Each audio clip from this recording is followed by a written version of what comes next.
Hi, this is Devangini Dave. Let's discuss about तुला राशि। कैसा रहेगा नया साल 2023 तुला राशि वाले लोगों के लिए। So let's see about that. तुला राशि का जो स्वामी है वो है वीनस, शुक्र। और शुक्र के बारे में कुछ बताने की जरूरत नहीं है। तो शुक्र जब राशि का स्वामी है तो वैसी ही कैरेक्टरिस्टिक तुला राशि वाले लोगों में भी होती है। कहने का मतलब है कि तुला राशि वाले जो लोग होते हैं, स्पेसिफिकली जो मीडिया है, एक्टिंग है, संगीत, कला, ड्राइंग, पेंटिंग, डांसिंग, कोरियोग्राफी, तो ये सारी लाइन जो है वो शुक्र से प्रभावित लाइन है। Education, academicians, professor. तो तुला राशि वाले जो लोग होते हैं उन लोगों में ये जो एक कला है वो बाय डिफॉल्ट नेचुरल होती है। ग्लैमर भी प्रिय होता है उनको, स्वभाव के मिलनसार होते हैं, जस्टिस वाले होते हैं, न्याय प्रिय होते हैं, हंसमुख स्वभाव के होते हैं, डिसिप्लिन इनको पसंद होता है, बोलने में जो है वो स्पष्टवादी होते हैं, स्ट्रेट फॉरवर्ड होते हैं। अभिनय, कला, संगीत, लेखन जो मैंने जैसे आपको बताया, इन सभी में जो है नेचुरली उनकी स्किल होती है।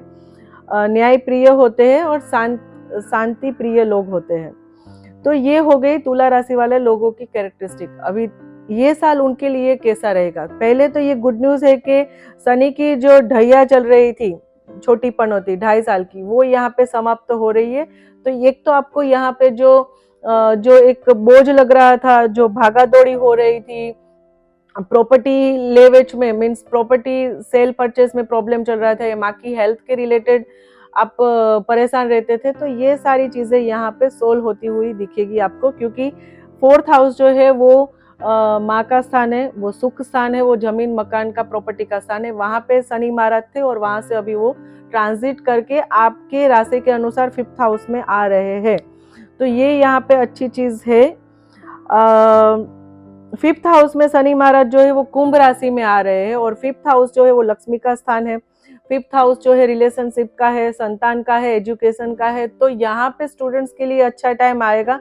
नो डाउट शनि है तो थोड़ा सा कहीं पे आपको डिले होता हुआ दिखेगा काम में, लेकिन आप मेहनत करोगे, definitely you will get the results. Efforts थोड़े से बढ़ जाएंगे, लेकिन अच्छा टाइम है स्टूडेंट्स के लिए। आपको जहाँ पे भी एडमिशन लेना है, you can get admission for higher studies, for education, scholarship and everything. संतान प्राप्ति के लिए बेस्ट टाइम है, क्योंकि 5th हाउस जो है वो संतान से जुड़ा हुआ है, और वहां पे जो है वो कुंभ राशि में शनि आ रहे हैं। तो ये अच्छा सा एक राजयोग हो रहा है, अपने घर में शनि आ रहे हैं। शनि की दृष्टि की बात करते हैं तो शनि की दृष्टि 3rd, 7th और 10th हाउस पे, 10th दृष्टि जो है 3rd, 7th और 10th दृष्टि कौन से स्थान पे रहेगी? 7th, 11th और 2nd हाउस पे। तो 7th हाउस जो है वो 17 जनवरी से ये जो ट्रांजिट हो रहा है, कुंभ में शनि आ रहे हैं। 7th हाउस जो है वो basically business, partnership, marriage, relationship का है। तो यहाँ पे सैटर्न की दृष्टि है, तो थोड़ा सा आपको आपकी पर्सनल लाइफ में स्पाउस के साथ थोड़ा सा आपको ध्यान रख के चलने की जरूरत है, क्योंकि वहां पे दृष्टि हो रही है शनि की। हालांकि गुरु जो है वो भी पोजीशन चेंज कर रहे हैं। 21 अप्रैल से गुरु जो है वो मीन से मेष में आ रहे हैं, 7th हाउस में ही आ रहे हैं। So that is the good thing. तो कहने का मतलब है कि साल के आगे के 4 महीने, जैन टू अप्रैल, और लास्ट के 2 महीने, नवंबर, दिसंबर, अक्टूबर, नवंबर, दिसंबर, 2.5 महीना, तो उसमें थोड़ा सा आपको पर्सनल लाइफ में, रिलेशनशिप में ध्यान रखने की ज़रूरत है। आपकी बिजनेस पार्टनरशिप में भी आपको ध्यान रखने की ज़रूरत है, क्योंकि 7th हाउस जो है वो बिजनेस पार्टनरशिप का भी है। तो यहाँ पे आपको सोच समझ के इन्वेस्टमेंट और पार्टनरशिप करनी चाहिए। गुरु की शनि की जो 7th दृष्टि है वो 11th हाउस पे है, तो यहाँ पे आपको रिवॉर्ड्स मिलता हुआ दिखेगा। 11th हाउस जो है वो लाभ स्थान है, लेकिन आपको थोड़ा सा एफर्ट्स बढ़ाने की ज़रूरत है। नो डाउट आपको यहाँ पे आपके काम बनते हुए दिखेंगे, इनकम में वृद्धि होगी, बट एफर्ट्स बढ़ाने की ज़रूरत होगी। और 2nd हाउस पे दृष्टि है आपके, तो फैमिली में अच्छा कुछ भी आपको जो है वो न्यूज़ मिलता हुआ दिखेगा। सो ये हो गया शनि का। गुरु की बात करते हैं। गुरु जो है अभी आपके 6th हाउस में है, तो that is the good thing कि गुरु महाराज जो है केंद्र में 7th हाउस में आ जाएंगे अप्रैल से, 21 अप्रैल से। तो अगर आप के लिए आपकी शादी के लिए, या आप कहीं पे स्टेबल होना चाहते हो रिलेशनशिप में, शादी के लिए अगर बात आ रही है, तो यहाँ पे आपको एक गुड न्यूज़ मिलेगा, कंफर्म हो जाएगी आपकी शादी।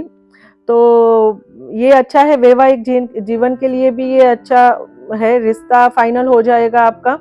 स्पिरिचुअल कनेक्शन बनेगा, क्योंकि 7th केंद्र में गुरु आ रहे हैं 7th हाउस में। ये जो है आपको ज़्यादा आध्यात्मिक लेवल पे ले जा सकता है।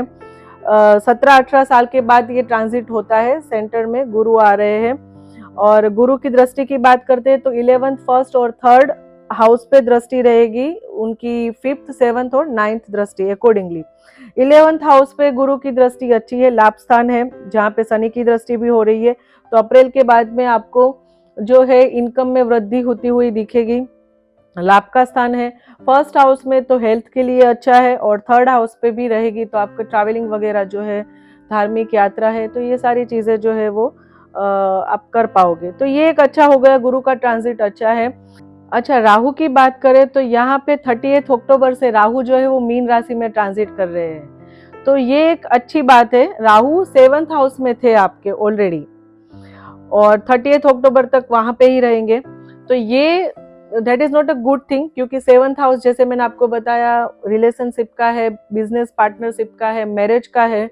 तो ये अच्छा ट्रांजिट अभी होने वाला है। 7th हाउस में राहु अच्छा नहीं था, उसके ऊपर शनि की दृष्टि भी थी, लेकिन अप्रैल से जैसे मैंने आपको बताया कि गुरु महाराज खुद 7th हाउस में आ रहे हैं, तो भले ही राहु वहां पे है या भले ही शनि की दृष्टि है, लेकिन अप्रैल के बाद में आपको रिश्ता पक्का होता हुआ दिखेगा, बात आपकी बन जाएगी, रिश्ता फाइनल हो जाएगा, वैवाहिक जीवन के लिए अच्छा होगा।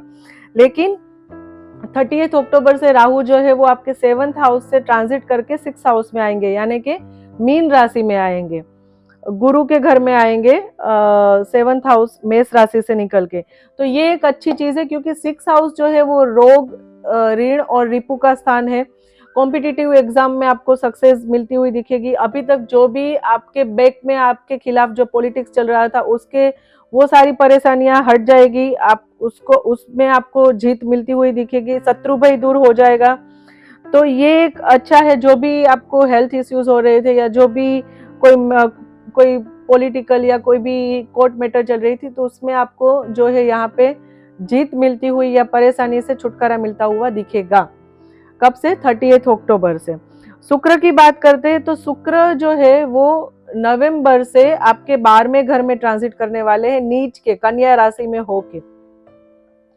तो ये अच्छा नहीं है। ये जो टाइम है उसमें आपको थोड़ा सा ध्यान रखने की जरूरत है, खर्चे पे कंट्रोल करने की जरूरत है। आपके एक्स्ट्रा मैरिटल अफेयर होने के चांसेस है, शुक्र 12वें घर में आ रहे हैं। पर्सनल लाइफ में प्रॉब्लम्स हो सकते हैं, तो अननेसेसरी आर्ग्यूमेंट नहीं करने हैं, मिसअंडरस्टैंडिंग नहीं करनी है, ओवर थिंकिंग नहीं करनी है। तो नवंबर 2023 में आपको ये थोड़ा सा ध्यान रखने की जरूरत है। मार्च के महीने में बुध जो है वो नीच के होके आ रहे हैं मीन राशि में आपके 6th हाउस में। तो पर्टिकुलरली मार्च का महीना जो है 2023, उसमें आपको कोई भी बड़ा डिसीजन नहीं लेना है, कोई भी बड़ी चीज परचेज नहीं करनी है, इन्वेस्टमेंट सोच समझ के करना है, या तो फिर शेयर मार्केट या जो भी स्टॉक मार्केट उसमें इन्वेस्टमेंट नहीं करना है। तो ये एक चीज है जो आपको ध्यान रखने की जरूरत है, मार्च 2023 और नवंबर 2023। बाकी का टाइम ओवरऑल अच्छा रहेगा आपका। तो that's all about the prediction for 2023 तुला राशि। कैसा लगा आपको ये प्रिडिक्शन? अगले एपिसोड में मिलते हैं एक नए राशि के प्रिडिक्शन के साथ। नमस्कार।